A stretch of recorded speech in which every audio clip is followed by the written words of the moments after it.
Film Disclosure. My name's Kat. And I'm Taylor. And this is our first ever stream on Twitch. And eventually YouTube, probably. Keep an eye out. But for our first stream, we're going to be talking about the 2014 movie It Follows. Yeah, it's kind of a little bit of a classic for us. One that helped us. I mean, I don't want to say like get us into film, but it definitely was one that was. That's a good way of putting that. Even like.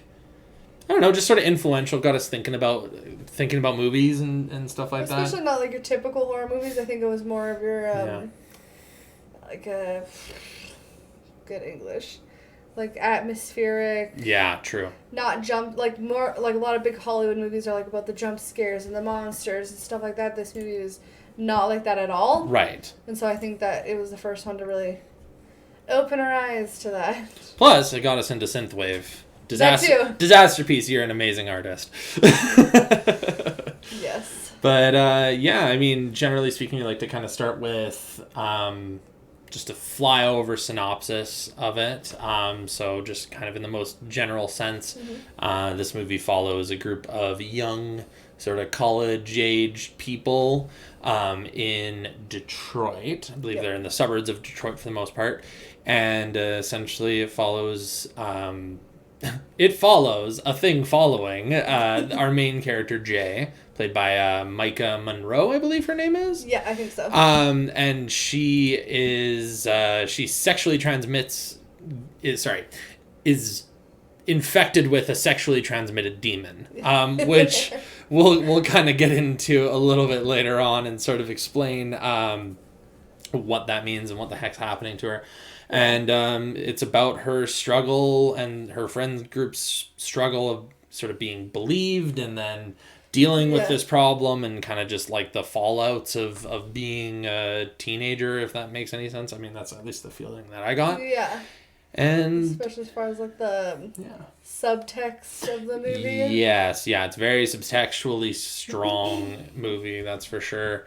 There is a lot of subtext going on, so we'll be talking about all that in depth. But yeah.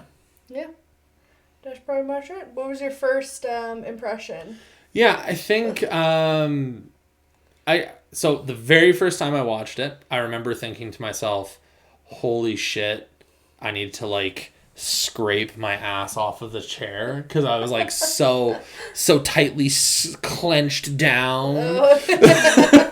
I was like grabbing up the seat cushion with my butt, and it was absolutely like insanely stressful the first time I watched it, and I think if somebody who's never seen it before and has like no clue what's going on with it, I think they would probably get a very similar experience. Yeah. How about you? I was gonna say, I think I was the same way. Like, it was the first time in like at least a long time where a movie made me feel really on edge the entire time. Because we'll get into it, but like the characters in this movie are never like you'd never know when they're safe. Yeah. Well, because they are like, never you're safe. always on edge. Every time you see somebody walking or whatever slowly near them, you're like, ugh. Yeah, like, ooh, what's going on? Trying to figure out what's going on, and yeah, I think I'm the same way as you. Well, it's just kind of, oh, geez. Camera just got really fuzzy for a second. It is, like, kind of insane to me just how, just how stressful this can be, and I think that a lot of that stress is coming from the way that it's written. Because it's written in a way where you're having these characters, like you understand immediately, or I mean almost immediately, the situation that these characters are getting themselves into, what's coming after them, how it's coming after them, what to expect, how to get away from it. Like, I mean, you have all these different pieces, and then now it's just going, okay, how are they supposed to do these things? Sorry, just one sec, folks. Our dog is really, really annoying. She wants to come in here in the room. Yeah, exactly. Her opinion can wait. Exactly.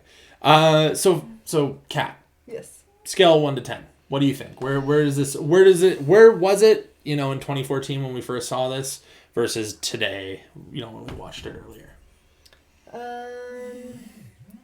Honestly, I don't think it's, like, depreciated really in value. I think Okay. I'd still keep it at, like, an 8 out of 10. That's fair. It's not That's 100% perfect, but it's really good. Nice. Yeah. I mean, I think I would probably agree with that. I think for me, it's kind of gone down in value just a little bit, but not really through any fault of its own. I think it's honestly just because it was one of those movies that I was really obsessed with at the beginning. You know, like when it first came out, it was something that I really, really enjoyed. So then it was like all we talked about. Yeah, exactly.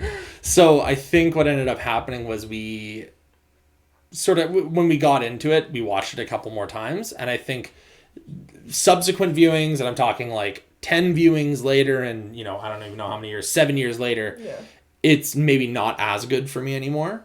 So I would say when I first watched it, probably about like you said, like an 8.5. Now it hasn't depreciated too much, but it has depreciated a bit. I'd say probably 7.5, give or take. Okay, that's fair.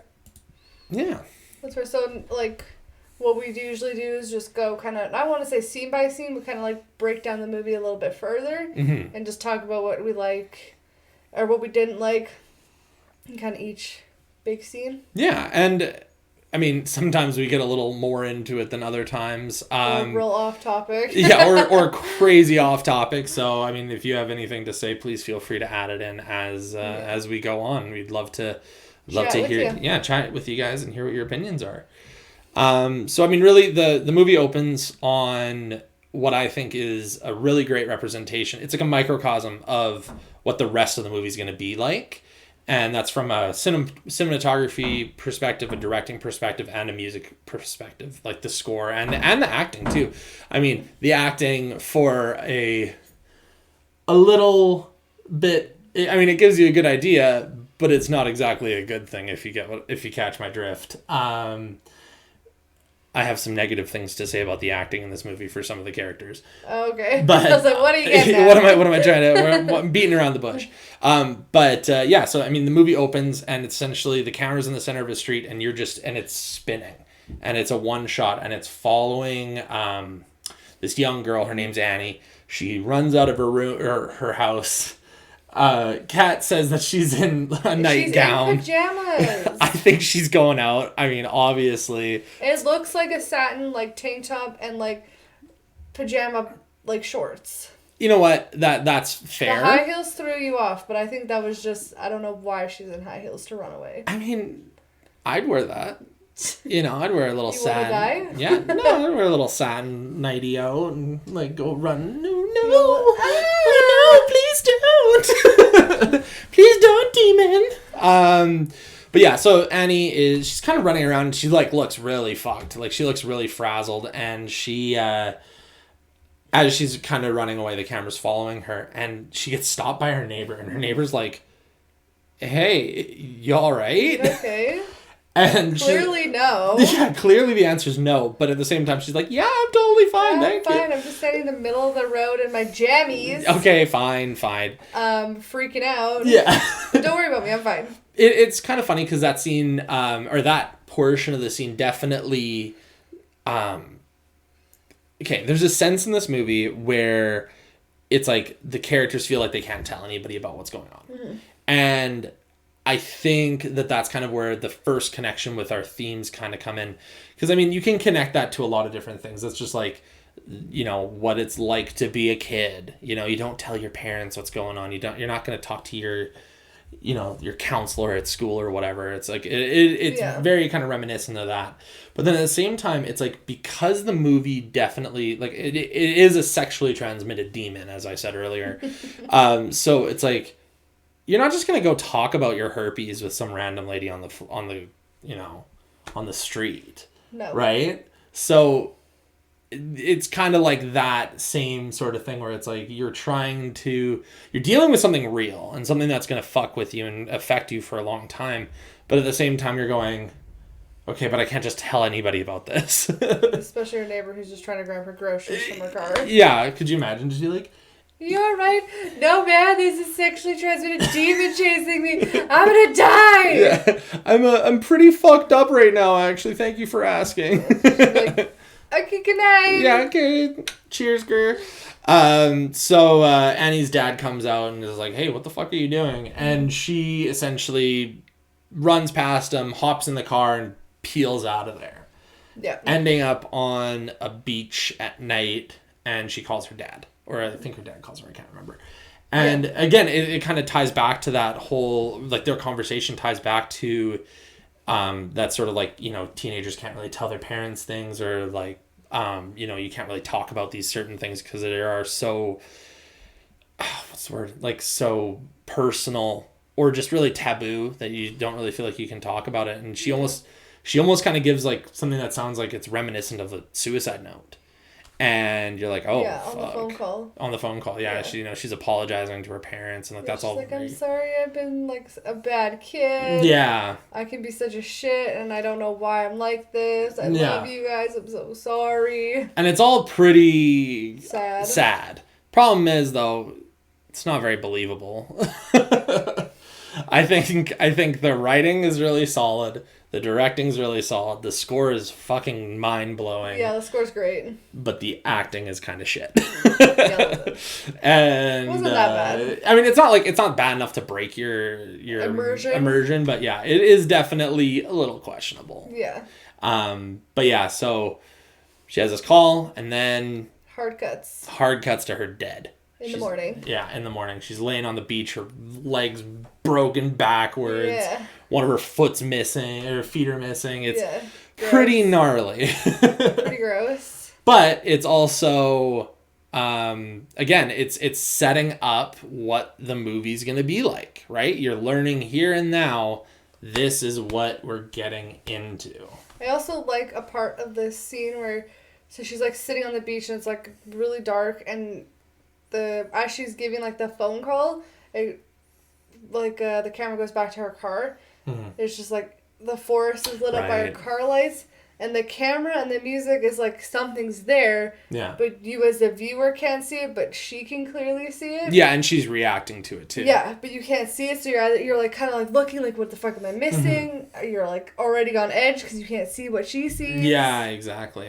I like that. Well, there's definitely a lot of the I'll bring it up more later on, but there's the background ghosts, phenomena, like from like haunting a Hill House and haunting a Bly Manor, I guess, where it's just like, oh, you're looking in the background, you're like, oh, what's that? Is that a ghost? Is that a blah blah blah? Like, you get a lot of those scenes, or at least scenes that feel like that, if that makes any sense, where it's like where you should be looking, and you're not sure what you're seeing. And then there's a couple of scenes that I really like that are like the Freddy standing in the doorway, or like, you know, it's Michael Myers. This movie borrows heavily from Halloween. Yeah. And it's like all the scenes where you would expect Michael Myers to just be like standing in the doorway, all like fucking 9 feet tall, 9 feet tall and 600 pounds of muscle. You know, it's like those scenes where you're like, oh fuck, like, okay. But in this movie, you get that same kind of Michael standing in the doorway shot, and there's nothing there. And I think that's really cool. Yeah, true. Just something interesting. Just something different. True. Okay, so after that's our opening. Yeah, that's how the movie begins. Now we get to meet our main character, Jay. Mm-hmm. This is one of the scenes that are the shot compositions that remind me of Halloween. Because you got like the synth music that sounds like it was scored by John Carpenter himself. But it like pans like what did you call it? Voyeuristic? Yeah, it's a voyeuristic shot. And it's just like slowly panning to Jay getting ready to go in the pool. Yeah, like you can, so it's like the shots from like across the street. Yeah. And it starts out, you can see like her front lawn, and it just shows like somebody at the front door knocking on the front door, which is reminiscent of a later shot now that I think about it. Yeah, it is. It's like, you know, it goes across, and then you can see like a swimsuited butt in the background. Yeah, through like kind of her bushes and stuff. Not those kinds of bushes. Not those kinds of bushes, folks. Oh my god. So then we go when she's actually in the pool. She has a small conversation with her sister about. Her sister invites her to go watch a movie with her and her friends. She's like, nah, I got a date. Mm-hmm. So. Next time. Just kind of sets up that one, that these two sisters have a pretty good relationship, and then also that, you know, Jay is starting to see somebody new, which just kind of a little bit of weird character, like a little bit of natural character writing here. And I think that's actually something that, again, like the acting is so. I think Maika Monroe's the best actress in this movie. 100%. Everybody else is kind of middling 100%. To bad. Yeah. I mean, really, there's only really like five characters, and Maika Monroe is the best. Keir Gilchrist, he's in a bunch of other stuff. He plays Paul.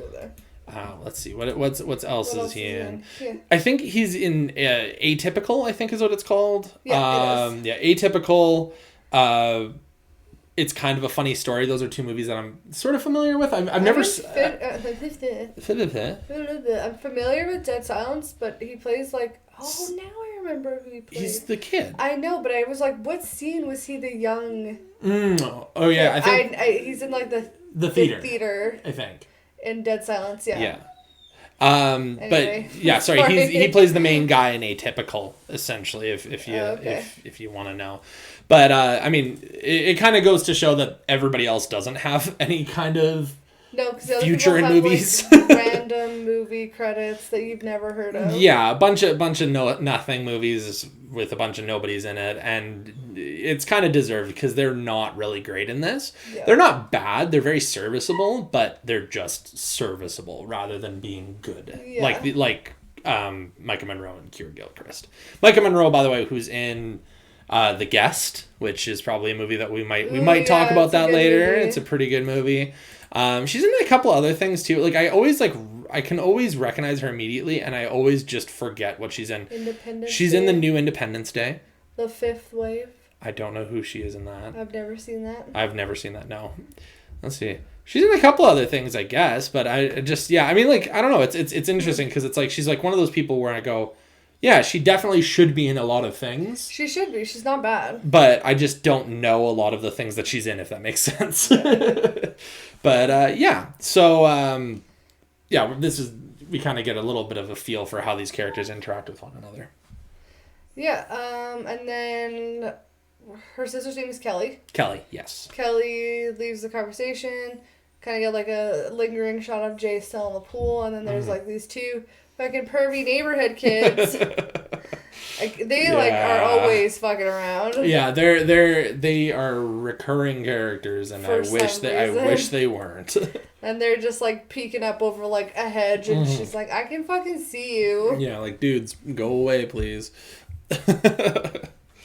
Yeah. Totally. But that's it, and then what the fuck's your name? Jay. Holy. Yeah. Jay goes inside, kind of has a little chit chat. With the friends. There's actually an interesting thing that kind of happens here. Throughout the movie, you do not get a good feel of what year, time period, anything that this movie takes place in. Yeah. Because it's bizarre. Nobody seems to have cell phones, right? Or they at least never come up. But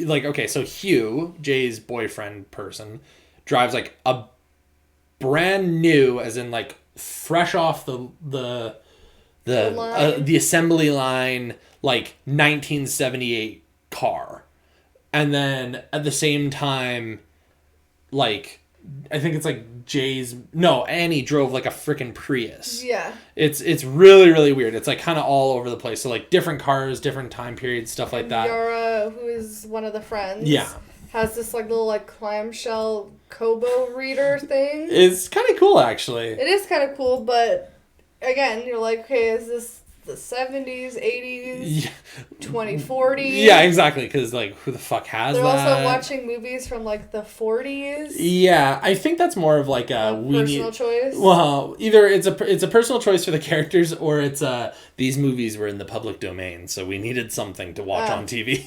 Fair. Okay, I'm thinking too hard in it. Yeah, maybe. So Jay and Hugh, who's her boyfriend, are at a theater. They're playing a game. It's like a guess who I would be, like if I could switch places with anybody kind of game. It has to be within like your Immediate like, surroundings. Immediate surroundings. Yeah. So you have to like look through like she calls it a people watching game. Yeah. Which is what you do this entire movie. Is people watch. This is a people watching movie, which is pretty sounds intense. Boring, but it's not. Well, you know what? Honestly, it's a lot of fun looking in the back of these really, really interestingly composed shots to see what's back there, right? Like that is a lot of fun. I think. Excuse me. But essentially, while they're playing, Hugh wants to, it's Hugh's turn, and Jay guesses or tries to guess who he wants to be, and Hugh essentially is like, "Oh, I wanted to be that kid," and it's this little boy, and they kind of play it off like a little joke, but you get the idea that Hugh feels like he's at the end of his life already. Yeah. And he's like, oh, you be a little kid. You have your whole life in front of you. And she goes, dude, you're like 21 years old. What the fuck are you smoking? Yeah, like, you're young. You're young yourself.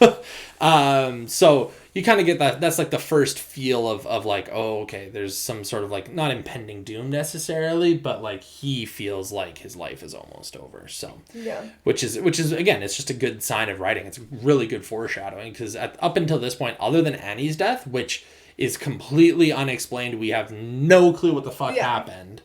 Other than her death, it's like, oh, like what's the monster here? What's going on, right? So yeah, exactly. So they're just playing this game back and forth, and then it's Hugh's turn again. Yeah, Jay. They're in the theater now. Sometimes past, they're actually in the theater, which again goes back to the weird timeline Time zone. What are you, a fucking time traveler? She's a time cop, folks. She's outing herself. Because they're in the theater and like somebody's playing an old organ. Organ, not orchestra. So one person's playing a whole full orchestra. An organ to like get the movie going, which is like not happens. Well, okay, so I for some reason in the back of my mind, like I totally agree with you. It feels really anachronistic. But at the same time, it's like, I feel like that used to be a thing. And I feel like that is a thing in like some theaters or maybe like old theaters. I think it was like, back in the day. Maybe it's still a thing. Maybe we just don't know. Maybe we're just uncultured. That's probably it. Oh, I gotta sneeze so bad. Pineapple. It's not coming, don't worry. Anyway, he was like, pick somebody. Well, it's Jay's turn now. Sorry. It is. Sorry, I missed them up. That's fine. Missed them up. Jay's turn. Hugh goes, oh, you want to be that chick. Our dog.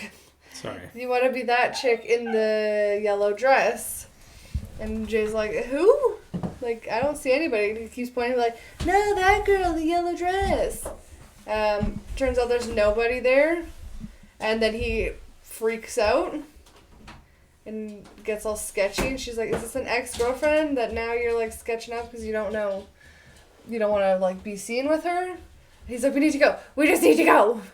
And so they get up and they go to dinner, which personally a little weird. I'd be like, okay, but you could at least tell me what you're freaking out about instead of just being all sketchy and weird. What, you're saying you wouldn't go to dinner right after... He's like, we need to go. We need to go. Yeah, right after being dragged out of... Literally almost. He's just like, go. Which, again, in context, you actually kind of understand what the fuck's going on once you've watched the movie once, but... Yeah. Until then, it comes off pretty odd. Yeah, well, from Jay's perspective, I'd be like, bro, chill. Yeah. But they end up having dinner. Next morning, Jay and her sister Kelly, they're talking again... And Jay reveals that they haven't had sex, which is a very important point. Yes. That night, then, I guess Hugh seeks to rectify that problem. Oh my god! Don't say it like that. You don't want me to word it like that. No. But okay, fine. Well, let me put it like this then. Hugh drives Jay out to a abandoned, like, insane asylum looking building. Yeah. And then they walk around the grounds. Set the mood. Well, everybody knows that is how you set the mood, after all, is by bringing your date to a fucking abandoned building to fuck. But they're walking around, they end up having sex in the car. Yeah. And demons. Sorry? You get infected with demons. Yeah, she got demons, STDs. But the weirdest shit happens because like Jay's trying like talking like, oh, you know, now I'm like, well, like she's had sex before, so I don't know why she's talking like this. Because she's talking like she was a virgin and then is like now not a virgin. Yeah. Because she's like, she's having this like other like. It's like an existential crisis almost. Like, who am I? What have I done? What now that I've given away my sacred flower? Little card. But no, it's just super weird because literally like Jay's like talking about, oh, you know, when we were kids we wanted to grow up so fast, now that we're adults we have nowhere to go and blah blah blah. Yeah, and it's like this very like a deep thing. He's like, bro, we just smashed. Chill. Well, I mean, yeah, so he gets up behind her and like literally just is like, oh, you know, hon, that's really interesting and it's nice that you'd say that, and I'm glad that this is really life-changing for you, but here's a face full of chloroform instead. Yeah. And he just like fucking like gasses the shit out of her. Yeah. Which is, don't do that, folks. Pleasant, yeah. God, no. Don't do that. That's illegal. That's illegal. It's against that's against the rules. Real not good, man. Well, I mean, the weird part is, and like, you know, stop me if you catch my drift. They already had sex, right? Like. Yeah, how spooky is that though? Kids, you know what you want, and now you're gonna sell my organs. Yeah, exactly. It's pretty fucked up. But anyways. Yeah, so she comes to, and she's tied up in a wheelchair, kind of up on like the 3rd or 4th floor of the creepy insane asylum looking building. Yeah. Which like fuck. Well, that's a movie in and itself. That's like a Hostel like movie. Yeah. You know, right there. Thankfully, it doesn't go there. Thank God. Thank God. That's disgusting. Yeah. Anyway, he was like, "Oh, you're awake? Cool. Okay, cool. Like, I'm sorry, I'm doing this. I don't want to hurt you. Blah blah blah." Giving him the whole like, "That's what somebody who wants to kill you is gonna say." My I don't harvest or sell and harvest human organs T-shirt is making a lot of people ask questions that my T-shirt already answers. Yeah, that kind of person. And so he goes on to just kind of explain, like, you have now been infected with this thing. It's going to follow you. It will only walk. So, thankfully, at least, it's not going to run at you. It's always going to be walking, but it will always follow you. Yeah. It's very much like Michael Myers, actually. It is. Well, like most 80s. Yeah, pretty much. Other than Freddy. Yeah, Freddy didn't play by any rules. He ran and was crazy. But, I thought, yeah, don't let it touch you. It can like shapeshift. Yeah. So it can take on the form of anybody. Most likely it's going to be people you know, so it can get close to you. Which actually makes a lot of sense. Yeah. But Except it's kind of hampered by the fact that for some reason the shapeshifter doesn't understand that clothes are important. Yeah, it's always naked. Well, not always. It's naked a lot of the time. It's naked or in like something weird all the time. Yeah. and it's funny because like a lot of times throughout the movie, like you're having scenes of women.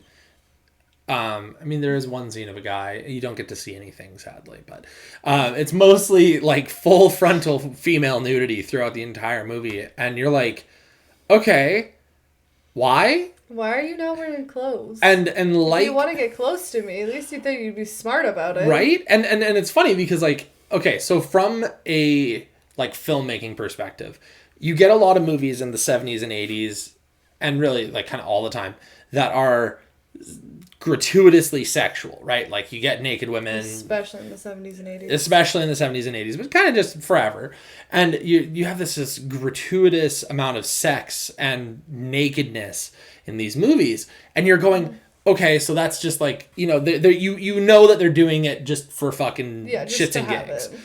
And in this, it's funny because like it almost kind of comes off like they're not doing it on purpose, if that makes sense. Like, it kind of feels like there seems to be some intention, not just cause. Because it makes you wonder, like, a lot, like, this is all the information we get about the ST demon. Yeah. And, which is nice, because it's not like you have to go on, like, a Skype call and hear about the Bagoo demon. Bagoo. The Bagoo demon. There's an ancient demon. It's called the Bagoo. The Bagoo. very spooky. Yeah, it's gonna spook the shit out of you. So, like, makes me wonder, because you're like, okay, most demons or, like, whatever in these movies have, like, some sort of smarts to them where they try and, like, trick you. It feels like it kind of got there, but then it was, like short-circuited. Well, it's like, no, I'm gonna make it look like people, but I'm gonna do it naked. Yeah, exactly. Like, it kind of more feels like, rather than being gratuitous sexuality for the sake of sexuality on the director's behalf, it really kind of comes off like it's the actual shapeshifter's fault. That doesn't know what to do. That it's like, I don't know how this shit works. I'm just going to fucking show up as a naked old guy. Who knows? Like, why not? and that's kind of how it comes off a lot of the time. Yeah. So it is, I don't know. It just feels a little bit better than your average kind of 80s movie, even though this is made in 2014. I'm just going to fix the camera because it's a little high. Oh. Hello, everybody. Oh. Now you're cutting yourself. Oh. Now you can't see my head. Oh no. Okay. Your beautiful bowl cap. Yes, this is very nice. Okay, so they're in the top of the thing. Yeah, they're at the top of the thing. He is like just walking around. He's like, "Oh shit, I see it." So he goes to like show her what it looks like. I guess it looks like in that moment. And it straight up looks like he's gonna run her off the fucking side of the building. The camera's only like this from Jay's perspective. Yeah. And I like the way the camera work is done in this part. But yeah, it looks like he's just gonna be like, "Okay, go!" Yeah, like, here, it's your problem. Take her! Though that would not work because, like you said, if you die, then I'm gonna fucking die. Yeah, so just to really quickly go over the rules, just so everybody's playing with the same deck of cards. Can shapeshift to look like anything or anyone. It only ever walks, but it never stops walking. Yeah. And it's always walking towards you. And it can... And it will only chase whoever the most recent one to get it. So like now that Hugh's given it to Jay, it'll only chase Jay until it gets Jay or she passes it along. But Hugh can still see it. But yeah, so anybody who's been infected with it can see it. But still. Yeah. Anyway. Which could you imagine, like, just really quick, could you imagine if you, like, pass it along and you, like, pass it on to, like, 30 people and just, like, one day, 25 years later, you just see, like, something walking past and you're like, I wonder why Mr. Johnson's got his, like, fucking 9-inch dick just, like, hanging out. Oh, my God. Just walking down the main street and you're like, okay. Oh, do you think that does it swim or does it pull a Jesus demon moment and walk across the water if someone, say, flies to, like, the UK? Okay, so your two options are walk across the water or swim. Or sink right to the bottom and walk on the floor. See, my version was the third version, the walk across the bottom of the floor. I mean, we do know that it does sort of swim. Yeah, we don't really see it. We don't really... It's just in the water at a certain point. But I definitely get, like, the Pirates of the Caribbean, like, zombie, walking on the, like... I just want that scene to happen where she's just like... A shark comes by, keeps walking. Well, it is super strong, so it just, like... uppercut the shark into fucking, like, fish guts. Anyways. But, so, I mean, really the main kind of point that he gives her is it's slow, but it's not dumb. And despite not wearing clothes. Okay, it doesn't know any better. It's a little dumb. Hugh is very dumb, so maybe, like, when you have, like, a single-digit IQ, maybe something that has double-digit IQs is like, oh, shit. You're a genius. This thing is so freaking smart. But you definitely get the feeling that it is sort of planning shit. Like, you kind of get that in the back of your head that it's got something on its mind. Yeah. Which is kind of cool. And especially since you never see any internal dialogue. You never see any... It doesn't speak. It's essentially Michael Myers. That's the thing that I want to say. Yeah. It's essentially Michael Myers, just invisible to most people. So, our version of Laurie is, like, even more insane sounding. Yes, exactly. So. Then he just kind of, like, wheels her back to the car, I'd assume. Yeah. At some point. And then it cuts back to Jay's house, where Kelly, Yara, and Paul are Kelly's friends. They're all just playing cards and drinking on the porch, just sitting outside. Getting drunk. Yeah, why not? This is when I think you had a quote that you liked. Yeah. So Yara is reading Dostoevsky. Dostoevsky. That old fucking depressing Russian, and what she's reading The Idiot, and there's a certain line in it that she says that she kind of brings attention to, that is like so thematically important throughout the entire movie. And it's, I think that if one is faced with by inevitable destruction, if a house is falling in on you upon you, for instance, one must feel a great longing to sit down, close one's eyes, and wait, come what may.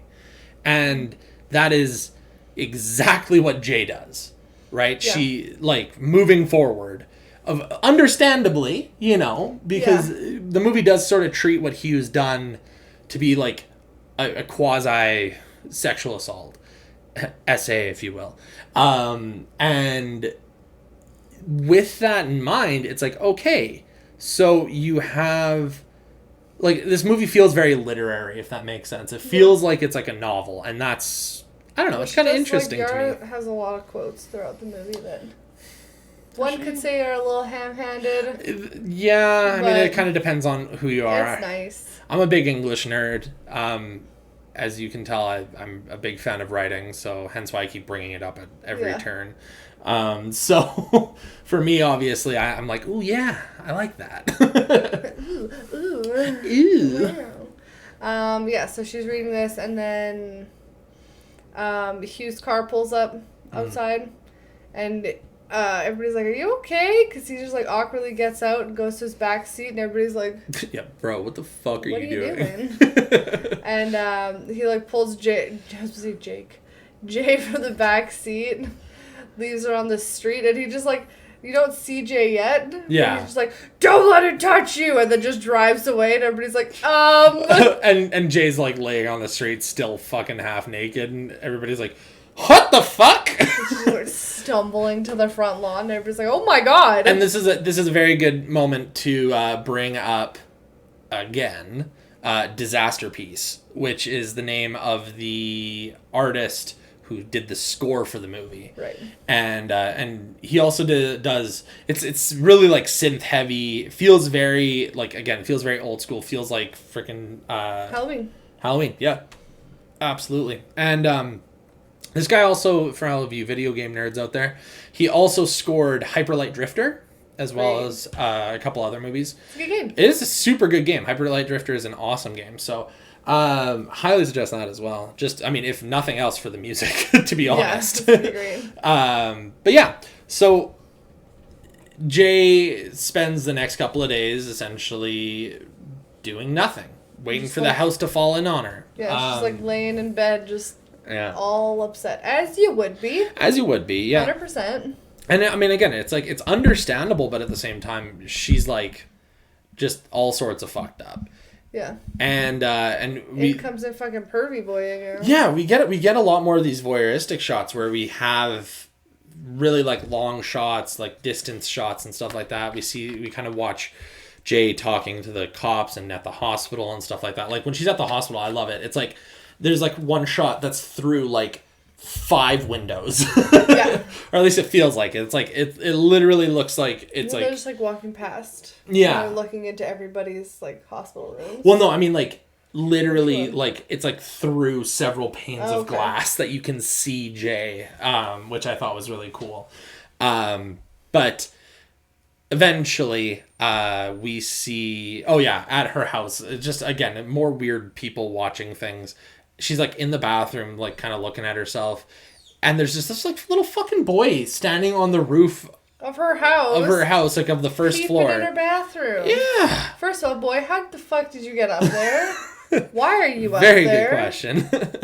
Go steal your dad's porn mag or something, depending on what time of the earth it is. Go steal a porn mag, or just like go onto the internet. Depending on what you got. Or, go onto Twitch and see certain hot tub streamers. Hey, don't shit on hot tub streamers. Okay, sorry. I'm sorry. That's rude. Very topical moment. I just wanted to throw that out there just for the funsies. Those girls are allowed to do whatever the fuck. Honestly, they are. I'm all for more porn on the internet is all I'm trying to say. That's No porn. Okay, I'm all for more softcore porn on the internet. Is all I'm trying to say. If I don't have to buy it, if I don't have to buy any more Playboy magazines, man, I'm gonna save so much pocket change. It's because everybody's buying Playboy right now. Totally, I've got like a whole closet of it right here. Ew, get out of here. Sorry. Oh my god. But yeah. That's disgusting. Okay, so anywho, where Jay's back in university, college? Yeah, university. Something like that, not high school. Definitely not high school. This is yet another shot reminiscent of Halloween. Well, I mean, it's directly fucking stealing it from Halloween. Yes. Where she is in the classroom, she's looking out to the window, and you see, well, what you think is going to be Michael. Yeah, really. But it's just an old lady in a hospital, or in a muumuu. It's either a hospital gown or a muumuu. It's really hard to say, yeah. But she's, like, slowly walking across the quad, and she's like, and then she kind of like walks through a group of people and nobody notices. She's like, that's not I'm good. out. Yeah, that's not good. And it's funny because like I'm not 100% sure if it is, but it definitely looks like it's supposed to be her grandma, which I thought was a really cool little extra touch. It's like her grandma who's implied to be dead, and it's like the only reason why I'm going, I think it's supposed to be or implied to be or whatever, is because we don't know. No, it's just some old lady. Yeah. Who kind of looks scary. Sorry. She's got very sunken eyes. I mean, she's old. Yeah, but still. Old people look like that. It's scary. She'd make like a great ghost. She probably did make a great ghost. Yeah. Already in real life. Wow, what is with you? I don't know. Oh my god. I'm sorry. This poor woman. Yeah. But it says pajamas on I know, IMDb, it does say pajamas. But yeah, so Jay just like fucking toots and boots it out of there. She's out of class as fast as humanly possible.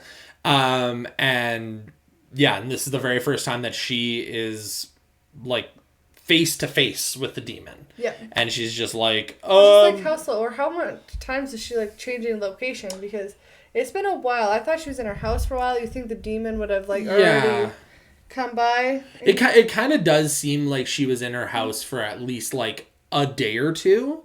So, and it didn't really seem like she left. So it is a little bit weird. I do understand what you're saying. There's like that's where some issues go, where she's like just sitting in the house for like what feels like a few days. Yeah. And the thing doesn't show up ever. Yeah, I mean, it's kind of tough. Just go on a vacation. Well, it's needed some sunshine. R&R. It's tough because just like we don't know what year the movie is set in, we also don't have like day tags, right? Like it's not like, oh, Monday, Tuesday, Wednesday. Yeah, like, oh, 2 days later. Yeah, and if it was, it would probably take away from it actually, because I like that you just don't know anything. Yeah, there's that inherent tension that's found in not knowing whether or not it's just gonna show up in the next 5 seconds or if it's gonna take fucking 6 days. Yeah. But yeah, Jade gets out of there. She ends up heading over to where Paul and Kelly work, which is apparently some famous ice cream shop. I'm not familiar. So says the internet? Yeah, the internet tells us this is okay. famous.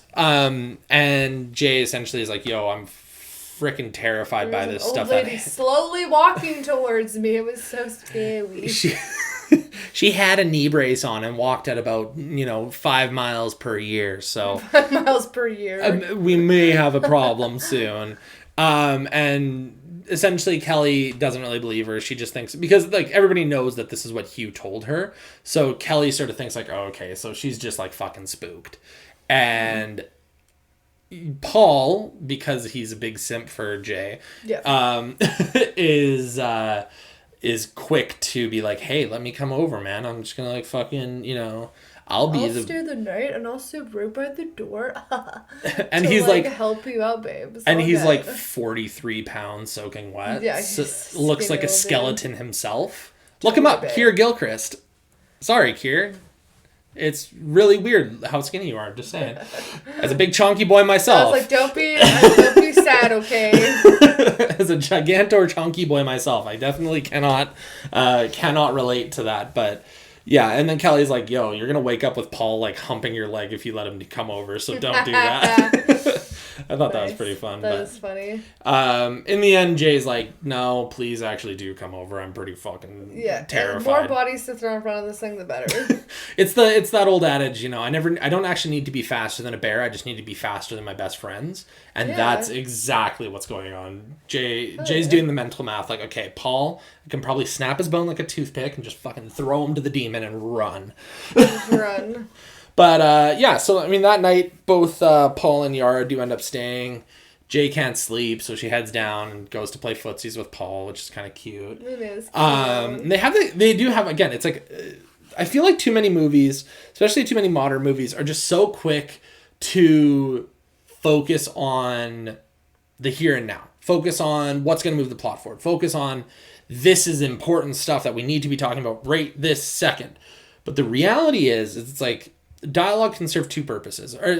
Realistically, dialogue can serve 3 to 4 purposes depending on what the tone of the story is. Mm-hmm. The main purpose that it can serve is propelling the plot forward, right? If I'm going to tell you about the bomb that I planted under the table, you're going to be like, wow, that's pretty important to know. The other main thing that it can serve is character, right? So when you're having a conversation with somebody and how you have a conversation, what you choose to say, that sort of stuff is really important when it comes to building the who you are. You can get a really good feel, I think, more so than through their actions, by what people choose to say or choose not to say, especially when we have a fair insight into what they're talking about. So say, for instance, you, the viewer, knew that I'm a terrorist, okay? We don't know this. We can't confirm this. FBI can't come for me yet. But while I'm sitting here talking to Kat, I'm going, oh yeah, you know, that's not really like, I'm going to argue in favor of some weird position, you know, and you're going, oh, that's kind of an odd position for you to be arguing. And I'll be like, no, like that's totally normal. And it's like, okay, so you're getting to know more about why I'm choosing to be a terrorist rather than just me saying out loud, I'm a terrorist because of this. Exactly. And I think that secondary function of dialogue is really underutilized in a lot of movies, and especially a lot of horror movies, because I'll tell you right now, it's like, the fact of the matter is they're having this little conversation that takes up maybe a page of screen time, like a minute.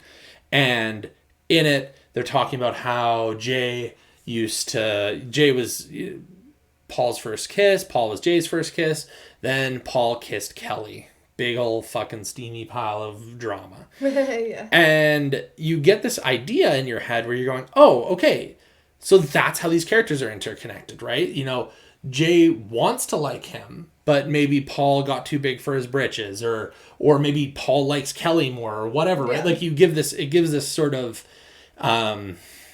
like intrigue to it.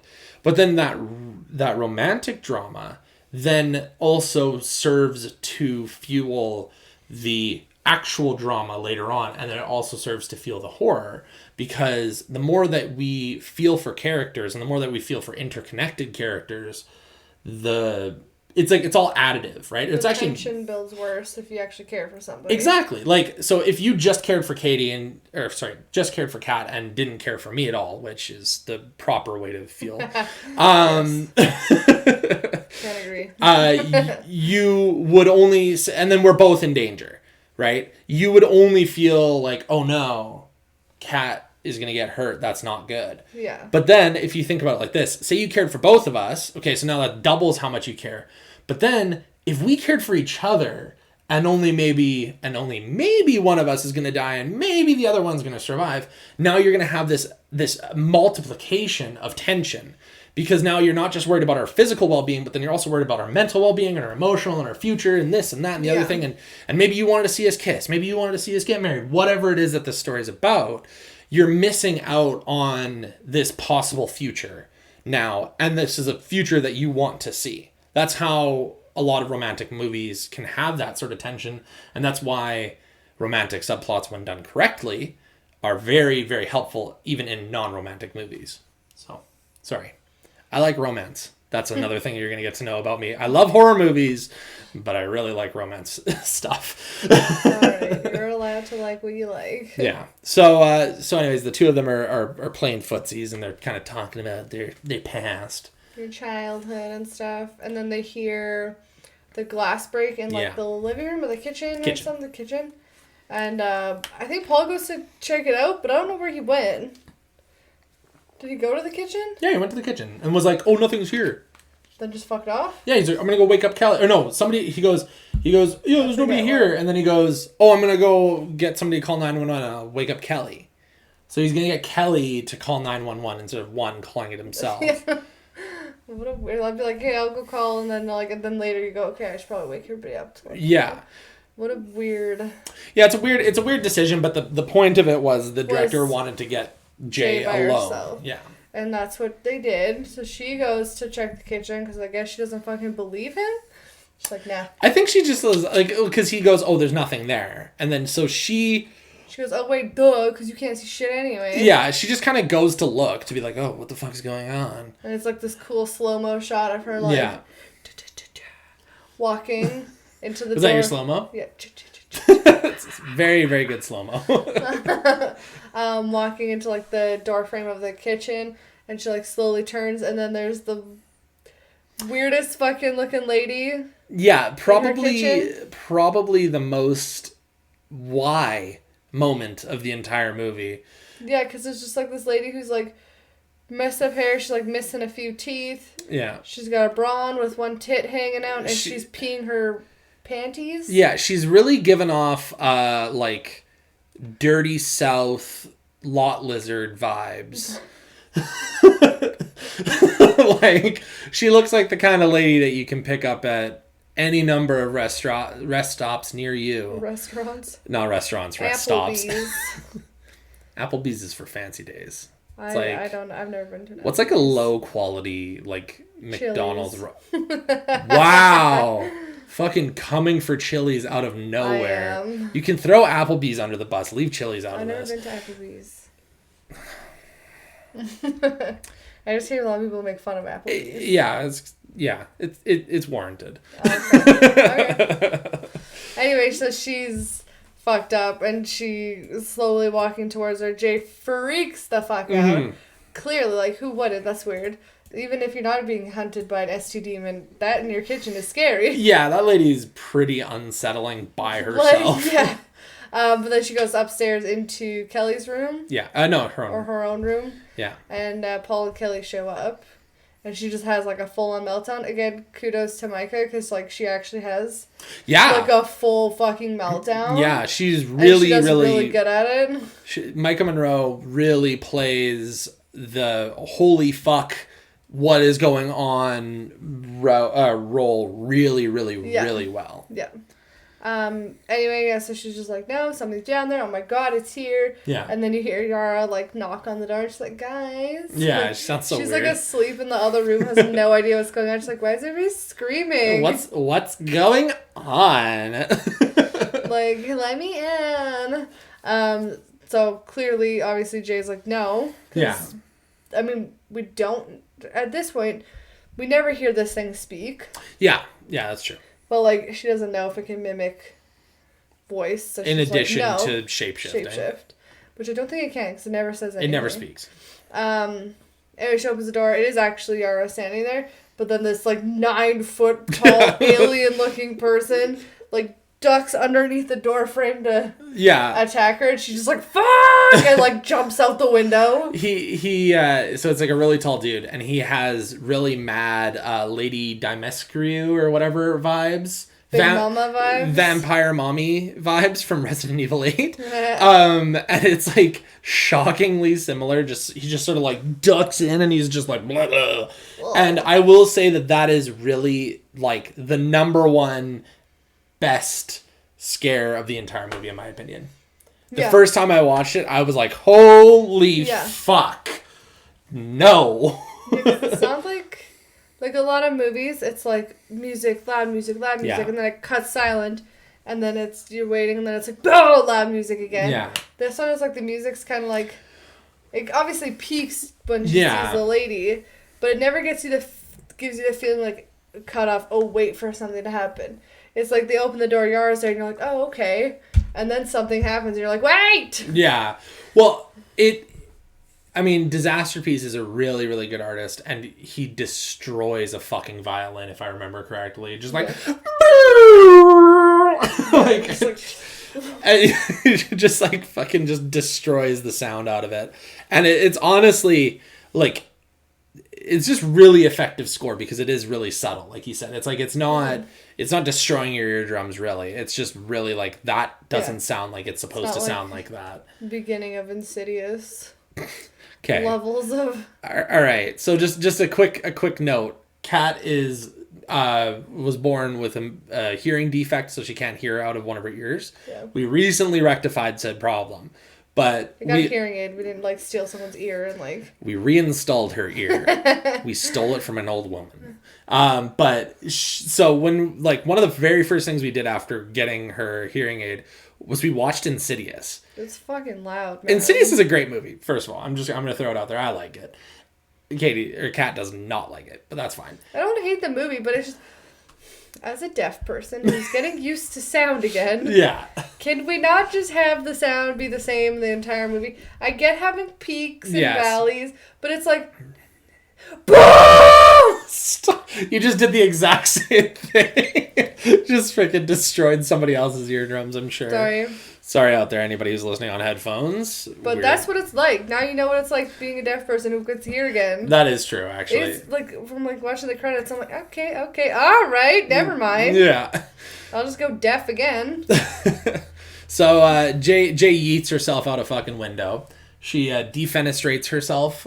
What the hell does that mean? It means throw something out a window. Oh. Defenestration. I don't know why there's a specific word for it, but anyways. There's specific words for a lot of weird things. Are. Usually they're in German. That's true. And she, and she just fucking books it off to a playground nearby. And when she's at this playground, instead of running away even further, instead of doing anything kind of proactive, she just sits down on the swing set. On the swing, and she's like, okay. And then it's kind of funny though, because if you think about it, it's she's running away from adult problem by going to regress and be a child. Yeah, that's actually a very good imagery and a good point. Yeah. Thematically speaking, it makes sense. Yeah. And while she's there, everybody else kind of shows up, and then eventually they see somebody coming, and Jay's like, oh my god, can you guys see that? And they're like, yeah, it's a person. Oh, it's our next door neighbor, Greg. That's his name. And Greg is kind of the most interesting of characters, because unlike a couple, so Kelly and Yara don't really believe Jay. No. Paul believes her. Because he's a simp, that's why. Paul's a huge simp.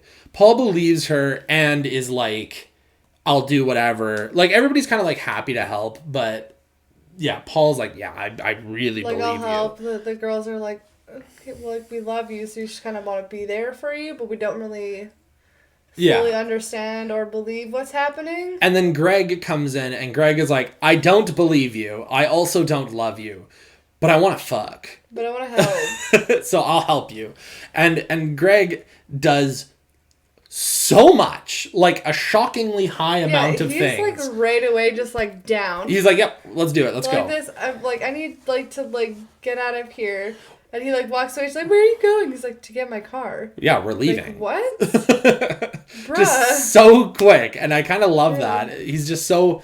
Greg is just so ready to be in with it and that's actually a really fun kind of, because you do get to understand pretty quickly as to why he's why are we hearing me? Good job. Oh, there we go. You start to understand pretty quickly why he's acting like this is because he wants to get it in, which good on you. I mean, good on you, I guess. No, just help people. Sex doesn't always have to be your reward. Right. Well, I mean, I guess in this movie, sex is more of a punishment, but anyway. That's true. That's what you get. They end up... Greg. Yes, Greg. That is what you get, Greg. So they end up heading downtown, and they find Hugh's place, and there they find some used porno mags, which is pretty disgusting. And in these porno mags, they actually find a picture of Hugh wearing a Letterman jacket. Like, so weird. Why is that in there? Because he's jerking off to the picture of his ex-girlfriend. And himself. He's probably looking at himself. He's a narcissist. He wants to fuck himself. He's probably looking at himself. That's actually kind of hilarious. That's a good read. I like that version of it more. Hugh wants to fuck himself, so he's jerking off to his own picture. Yeah. And at the same time, you also get a kind of a feel for how he's been surviving. Like he has like these like sound, like these wind chimes like things, like cans on strings and stuff. So you're getting a feel for how he's surviving, which is kind of interesting. Yes, it's sad too because he's just like living in this empty shit house. Yeah. By himself. But so yeah, they see that Letterman jacket and they go to the high school that they recognize the jacket from, and like look through all the yearbooks. They find his actual name. Yeah. And then Kelly is like, "Well, do we call the police?" And she's like, "Nah, I want to talk to him." Which is if like police get called, I can't. Yeah, then he's just figure out what's going on. But if you think about it, though, it's actually kind of funny because it does actually it kind of plays further into how the like it plays into that sort of like 80s movie feel, like that Stranger Things kind of feel, where it's like kids can't tell the adults because, well, they'll never believe us, which is kind of interesting. I don't know. It's like, yeah, no one's gonna believe that a sex demon is following you around. Wow. Or an ST demon. When they get a look at me, they'll understand. Oh my god, no! Shut up! Just shut up. Sorry. No. I'm sorry.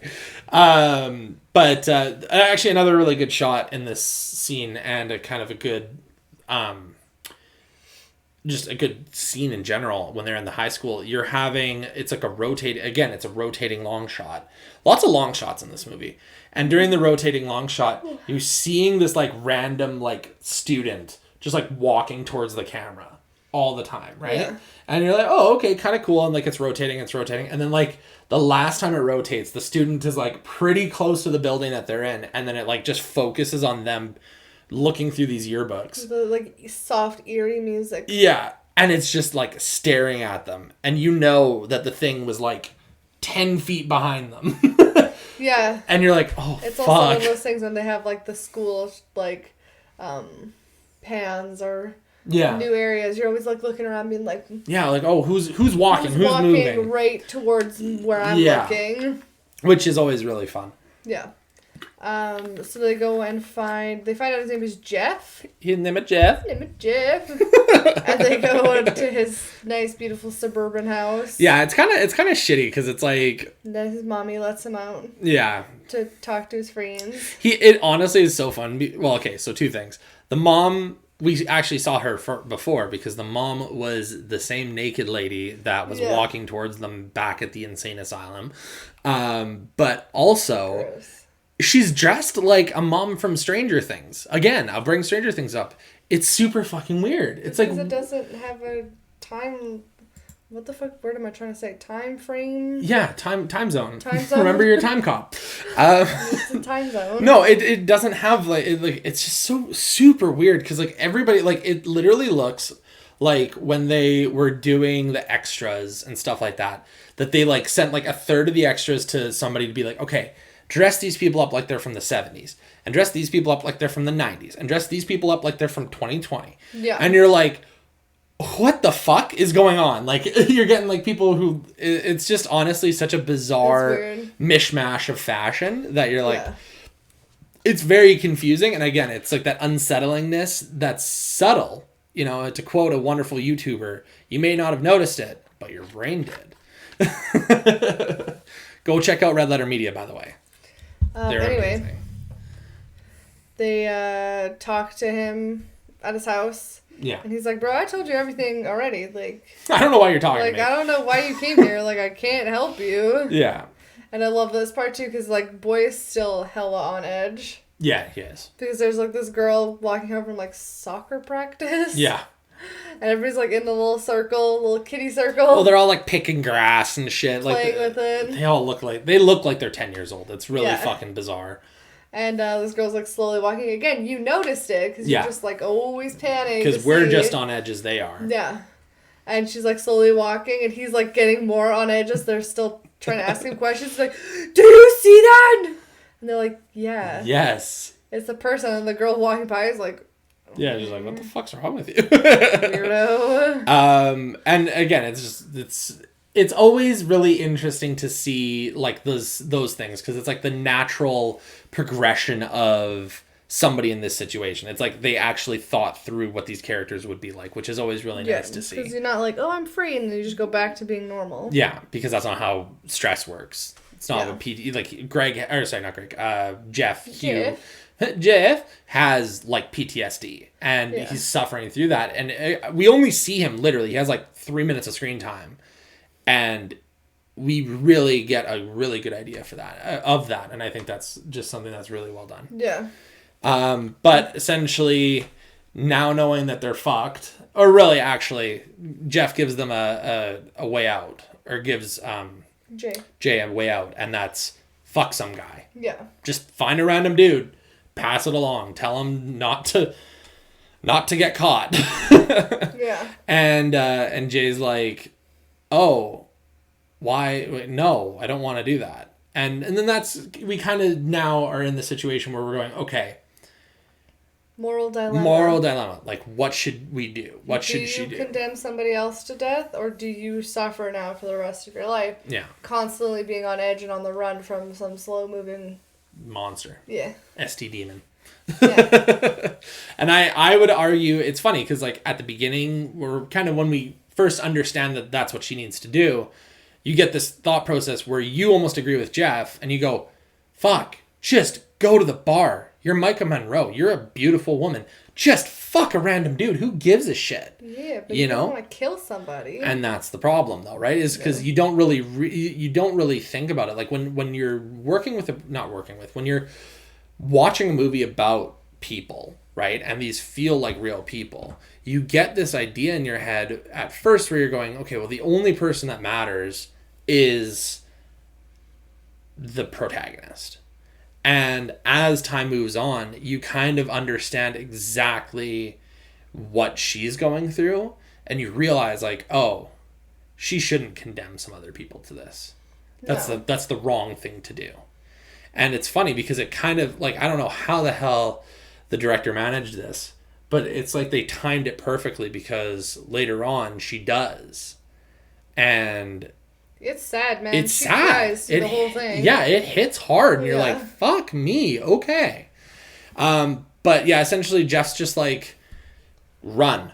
Go run. Or have sex with somebody. Yeah, go run. That's all you got. Get yourself some time to think about it. Just get out of there.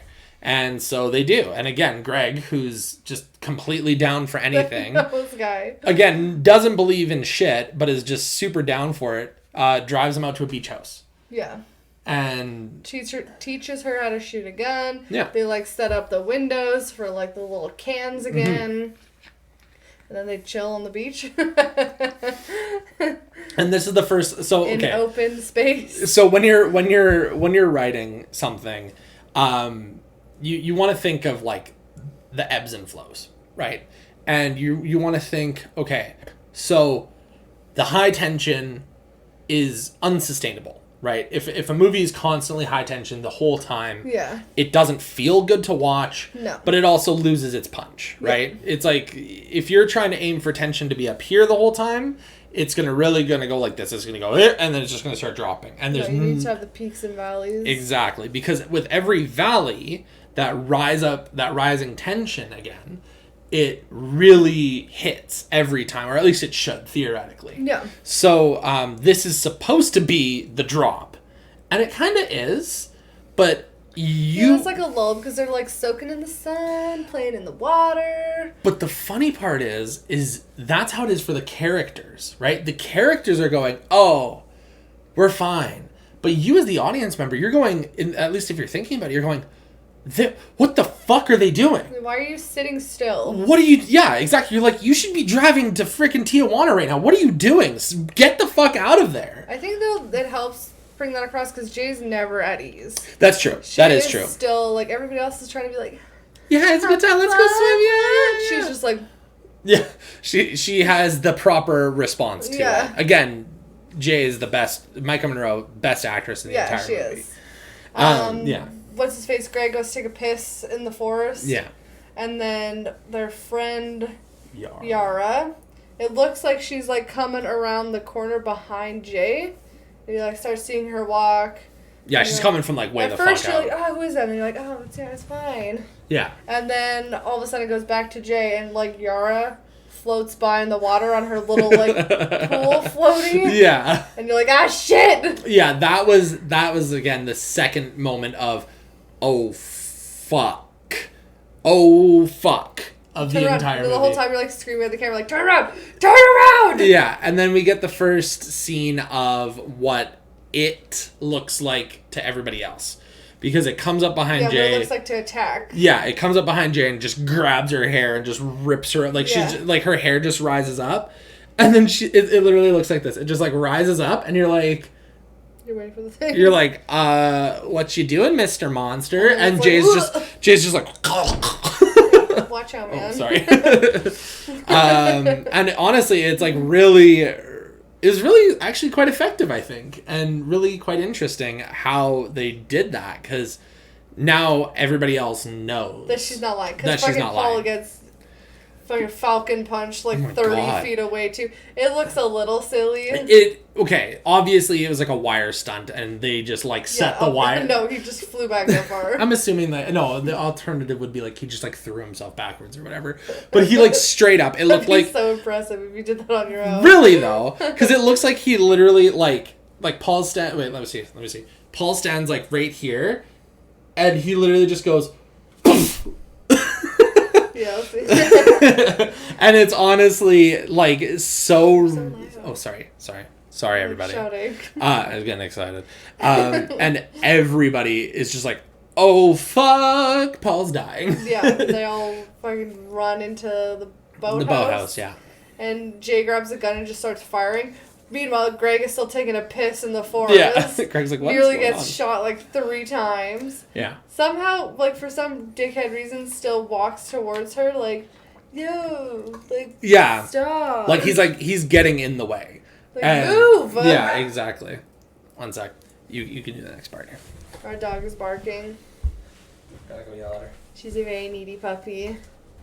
Yeah, so Jay, Yara, and the frick is her sister's name, Kelly, and all them, like, lock themselves in the boathouse, and, the thing, whatever you want to call it. The STD man. STD man, like, blows a hole in the bottom of, I'm just kicking shit, blows a hole in the bottom of the door, Mm-hmm.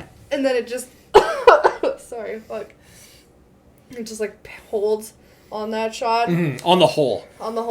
And then fucking Pervy Kid comes back. He's important. He's an important character. No, the little kid just, like, all of a sudden is just like, yeah.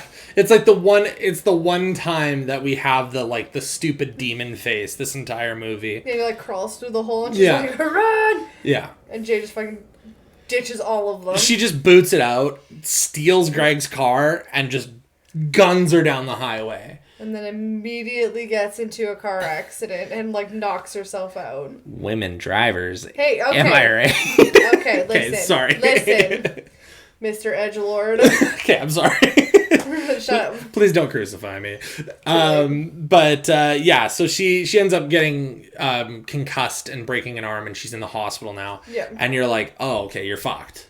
Yeah. You're 100% fucked now. This is another point, because I guess it depends on how far away the hospital is, but it's the second time in the movie where she's stuck in one place and the thing just never shows up. So the beach house is pretty far away. From the hospital. Because the hospital is presumably... Like a couple of days. Like, the hospital is presumably, like, in Detroit. But apparently... just from some research I did, apparently, like, where the beach house is supposed to be is, like, actually pretty far out of town. Because it's on the lakes. So that's actually pretty far. Apparently. Okay. Don't fucking come for me, man. I don't know. Like, if I'm wrong, whatever. But I think that's the implication, is that it takes a while for it to get there and back, and now it would have to come all the way back to the city. Okay. Yeah. Fair enough. And so at the hospital, this is a good point while we're here is that you hear, obviously, footsteps coming down the hallway, and you hear all this noise, and fucking Jay is on edge the entire fucking time. Yeah. Anytime she hears a footstep, she's like, where? But it's very well acted because it's very subtle. It's very subtly acted, which I thought was... the music and the camera work helps, because it's, like, Dutch angles, I'm pretty sure, and, like, all unsettling It's all very slow zooms, Yeah. So, but essentially seeing this, Greg, let's just say, takes one for the team, I guess, and ends up having the most awkward sex with Jay that's ever been filmed. That's probably ever happened, even to you. Yes, you, Paul. You creepy little man that's listening to this right now. No, I'm joking. Stop. But yeah, it's like super creepy because like they're literally like having sex and Jay's just laying there and like obviously this will be more for our Twitch viewers than for anybody else, and she's just like looking out the window like this. It's like the creepiest like. No, it's just the saddest. It's just super sad. Yeah, it's super sad and super unsettling, really. But yeah, Greg goes off, starts living his best life, trying to get into some ladies' pants. He doesn't give a fuck. And he doesn't see anything. No, so he thinks Jay is like insane. Yeah. He's like telling all her friends like, no man, nothing is coming. Like she's just nuts. Meanwhile, Paul's like, bro, I didn't push myself that hard. yeah, exactly. Well, like Paul literally like immediately is like freaking hemorrhaging on his stomach. Yeah, he's like, pretty sure nobody else did that to me, so I don't know what you're talking about. Mm-hmm. But a couple of days later, Jay's back at home, and she sees the it in the form of Greg, just like moseying down the sidewalk in his underpants. Everybody's in jammies. Okay, he's everybody's in pajamas. These are pajamas. He's wearing like long johns. Yeah. And it's like the weirdest look. It's the weirdest fit ever. But yeah, so he's just like strolling down the street and ends up breaking into his own house, and Jay realizes, oh fuck, that's the demon. So she runs down and she goes over to his place, and when she gets there, we get what I would consider the most unsettling of the scenes, which is the entity is changed into Greg's mom. Right, yeah. And is just like banging on the door. Let me in! Well, not saying anything, just silently like bump, bump, bump, bump, bump. And Greg ends up opening the door and it just like tackles him. And yeah, it'd be spooky though. You're like, mom, you think your mom's banging on the door, you open the door and she's just like in her bathrobe. Half naked, of course. It's open, nothing, yeah. Gross. Yeah, no thank you. That's not the last sight I want to see before I die. I could think of many, many other sights I would rather see than... Yeah, that point exactly. Oh, God. Now I'm thinking about it, and now you are too. Not just this imagine particular woman, but just like my own mom. Yeah. Good. But yeah, so she ends up... The demon ends up fucking him to death, essentially. Yeah, it's really weird. She like grinds on him, and then he's dead. Yeah. It's not a good thing. And it really feels like... But the one thing is it feels like it's not supposed to be seen, if that makes sense. Like, I know that it was filmed and it was shown to us, but it feels like it's something that we're not supposed to see. Yeah. And I think that's a really kind of interesting concept, if I do say so myself. But obviously, Jay's like, fuck this, and just boots it. Yeah, she's like, oh, well, fuck, now I'm targeted again. Back on the chopping block. So she takes her car? Yeah, I don't know. Greg's car? Probably Greg's car. I don't know. What an asshole. He just died. Somebody's car. That was so rude. She takes a car and just drives somewhere. Back to the lakes again. Yeah, back up to the lakes again. And then this idiot, yeah, instead of like locking herself in her car to make sure she's safe or something, no. She gets out of the car, sleeps on top of like the hood of the car, or sits there and then just falls asleep. Totally out in the open. I'm trying to think from like a writing perspective or a filmmaking perspective, like why like she would do that. Like, what is your thought? There's no answer. There's no answer. It does not make any sense. At least if you were inside the car, like sure, it could break the windows, but at least you're given like a second to like hear the windows break and like giving yourself a chance. And it'll be awkward for it to get to. You're on the roof of the car or the hood of the car. Yeah. you're fucked. You're fucked. If it showed up, she would have been dead. Yeah. She would have gone the way of Annie. She's just very confident in how far away she was, maybe. I mean, that's possible. That is actually legitimately possible. Like, if you... Like, you can just... I mean, I know that Google Maps probably doesn't exist in this world. But, like, you can calculate how long it would take for it to walk somewhere pretty easily. And then just drive, 8 hours one way. And then 8 hours later when it gets there, you can drive 8 hours back. And then, boom, you just... I mean, you don't need to drive 8 hours one way. You need to drive 8 hours of walking one way. Yeah. It'd actually be pretty easy, is all I'm trying to say, to survive this thing. You just have to be decent at math and follow... Yeah, but that's like a shitty way to live. You're just like always on edge. Always have to be like, well, I got T-minus 30 minutes before I have to start driving again. I mean, is that not what our lives are right now? I mean, not right now, but is that not what our lives are most of the time? Is just driving when the clock says to go? Sadly, yes. Yeah, being an adult sucks. Sure. But she wakes up. She's on the beach and she sees 3 dudes standing out on the boat. And this is the scene we mentioned before. Yeah. She gets naked and, well, not naked. She gets into her undies and swims out to the boat and... Well, we know what happens. It's not shown, but we know. And she's like really, crying on the way home, which is really sad. It's really depressing, actually. Yeah. And it's like, oh, okay, that's why you don't pass it on, because you probably just killed those guys. Well, and also, like, who wants to do that? Well, that's, I mean, yeah, like, that too. Not almost. She's forced into doing it for survival. Yeah. And then she's also killing people, so it's like a double whammy of awful. Yeah, there's not really a positive side to it. No. And that is really hard to kind of stomach from her perspective, and I can understand why she would be, let's just say, a little upset. Yeah.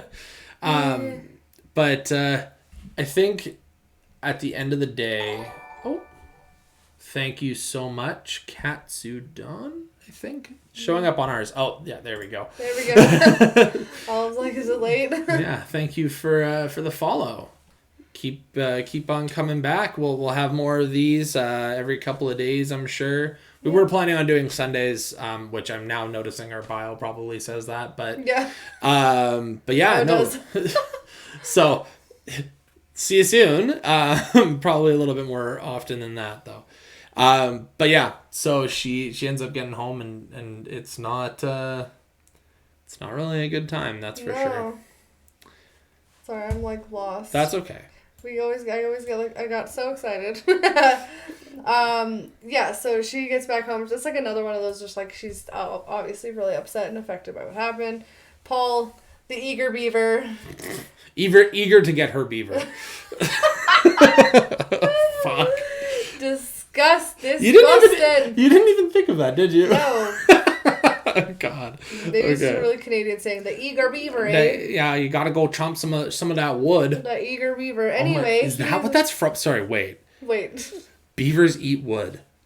Is that what that's from? Is that what that means? The eager beaver am I the beaver? Yeah, no, you're Well, I don't have wood, you have wood. No, but it's chomping my wood. That's what I'm saying, I'm the beaver then. Not you. Anyways, sorry folks. I just had like a fucking epiphany there. I never even realized that meant like what that meant. Why do people say that to kids then? That's weird. Oh, right. That's not just a sexual thing. No. Who like, oh, you eager beaver? Is that a Canadian thing only? Anyway. My whole life is just like... We're having a moment. I'm coming unraveled right now. Anyway, Paul... The eager beaver. is ready to like, be like, I'll save you. Yeah, let me and my 30 pounds of glory take you on. Don't be sad. It's okay. He's so tiny. I don't like it. I'm jealous. I don't like it. It's okay. And she's like, nah, I can't. Yeah. I can't do it. She also kind of like slightly owns him. He's like, well, why would you let Greg do it? She's like, well, I figured he at least had a chance. Meaning, Paul, you would die. Yeah, she wrecks his shit so hard. Just like, oh. Yeah, it's pretty rude. But anyways, after a couple of days, I guess she just knows that those guys didn't manage to get it in.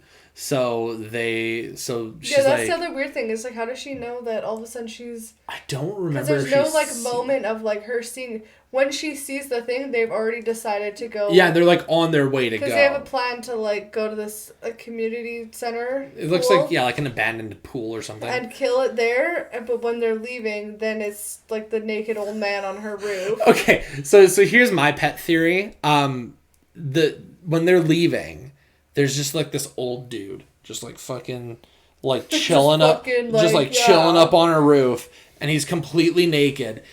And the thing is it's not walking.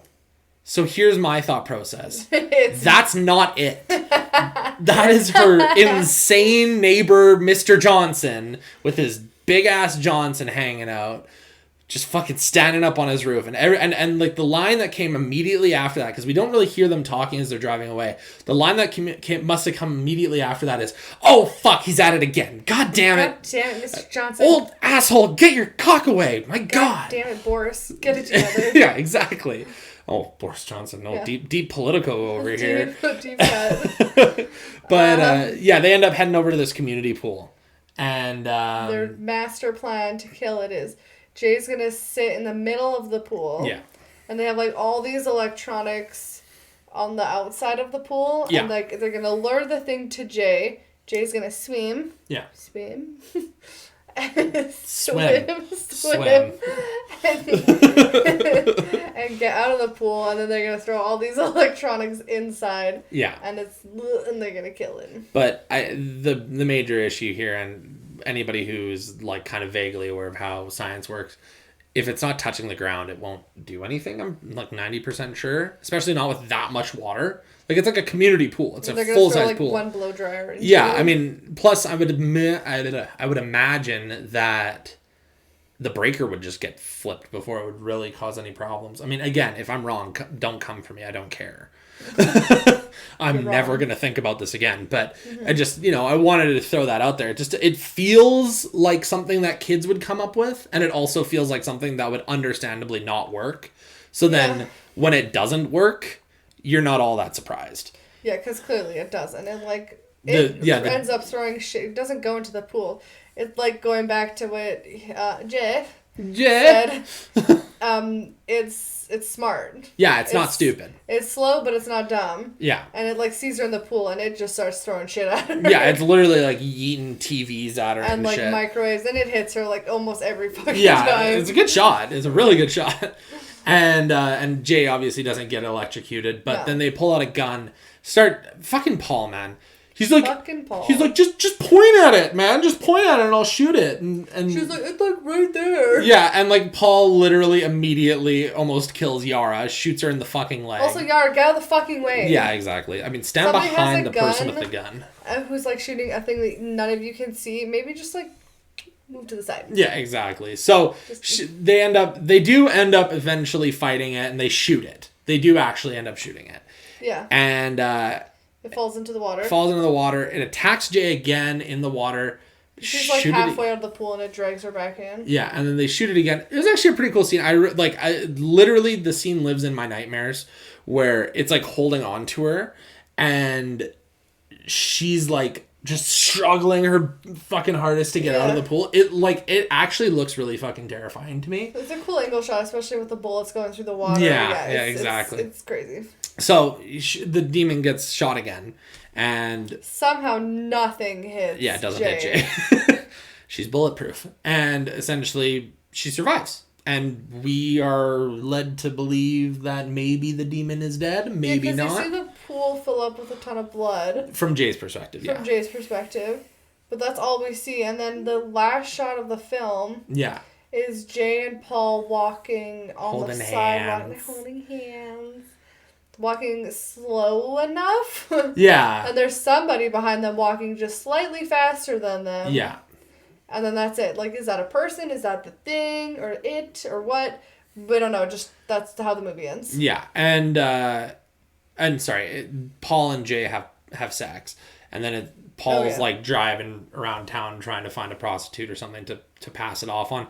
I mean, I guess we're supposed to believe that he does do that. I think it's that he doesn't. He like drives by and he like starts to slow down and then he picks speed back up, and I think he's having that same dilemma, like, can I actually give this to somebody? And I think he chooses not to. Okay. It's honestly, I think it's a sign of good writing when two people can watch something, have deep thoughts about it, but then disagree on certain things. And I think that's a really... It's an interesting something. Discourse. There you go. But yeah, so that's the movie. That's It Follows. Movie. And usually what we like to do is after we've kind of talked about it, we like to get kind of like a would you change anything. So Kat, you can start. Was there anything that you'd change?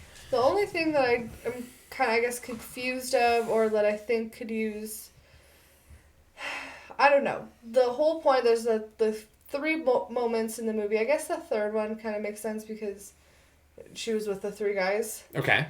But there are 2 times then at least where it should be following her. Yeah. And she just stops moving for like 2-3 days. At least that's what it feels like. Right.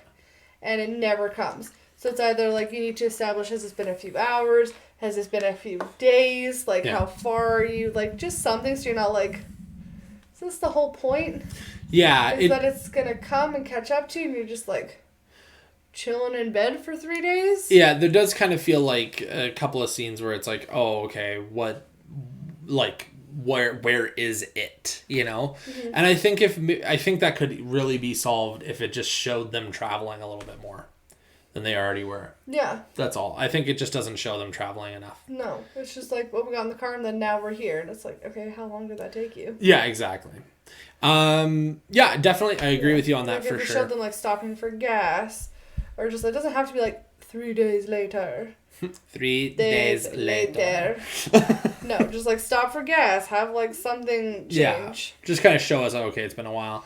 Yeah. You know, I mean, like, as cliche as it would be, like, just dates or like looking at a calendar or something like that. That could also work too. Yeah. For sure. Yeah, I mean, for me, the number one thing I would change is the actors. Some of the actors are just really not good. Really, 3/5 of the main cast are, in my opinion, not good actors. Yeah. They're filmed well, they're directed well, but I just don't think that they're doing a great job. Yara, Kelly, and Greg are just not good. Yeah, Kelly and Yara are particularly bad for me. Especially Kelly. Kelly feels like someone's trying to read the words phonetically. Kind of. When she's speaking. Right? Yeah, actually, really good point. It's really weird. Like, it feels like, I mean, maybe she doesn't speak English, but... It's possible. That's possible. It just feels really weird. Yeah, I mean, both her and Yara, like, come off as kind of poorly acted, for sure. And then Greg is just... He's just a weird character. He's a weird character, but then he's also acted weirdly, so I would probably replace him with somebody else. And then also he's supposed to be this big heartthrob, and he looks like... He's just not. He looks like the douchiest 16-year-old. He looks like the auto kid in high school. Totally! Looks like a... Shop kid. Oh my god, the shop kid. Totally. He's got his greasy long hair, for sure. Totally. Yeah. Oh my god, that's actually so true. Okay. That's it, man. That's it? Yep. That's all we wrote. I think, did we manage to keep it under the length of the actual movie itself? Think so we're at an hour and 30. Down. You were at the top. Oh, is You're it? a full casting crew. Oh, that's not what I want. Really quick here, folks. David Robert Mitchell wrote and directed this. He's awesome. Great. Yeah. Really, really like him. Highly suggest this movie. I think you have to go up. I think it's right next to the title. Is it? I don't know how to use the internet. Yeah, 100 or an hour and 40. Oh, we beat it. 7 minutes. Go team. We actually always manage to talk about the movie as long as the time of the movie. Yeah, a little bit longer than the time of the movie. Or sometimes a little bit longer. Which is kind of fucked up, but you know what? Hey, whatever. It's a good time. There's lots to say. Yeah. So, folks, that's it, I guess. That's it. That's it. And I think, yeah, I mean, we're gonna be coming back here. I think at least twice a week. Yeah, at least twice a week. Maybe a little bit more, maybe a little less. We'll see how things go. In Canada here, it's a long weekend starting tomorrow. What day is it? Thursday? I think it's Thursday tomorrow. It's Thursday right now, as of right this minute. So it will be, so starting day after tomorrow. It's a long weekend, so we probably won't be able to do anything on the weekend. But we'll see you. Yeah. We'll see you next week. If you enjoyed watching us, please feel free to follow. We do have a couple of other just audio only podcasts as well, and we're going to be making this one into an audio only as well. So you can check that out on Spotify. Yeah, check those out on Spotify. They're not out yet, but they will be coming out kind of soon enough. So just keep an eye out, and we're going to be here on Twitch every so often. So we hope to see you back, and I hope you guys enjoyed. Thanks for listening. Thanks for listening, folks, and we'll see you next time. Have a good night, guys. Or morning, wherever you are. Whenever, midnight here. Whenever you're watching this.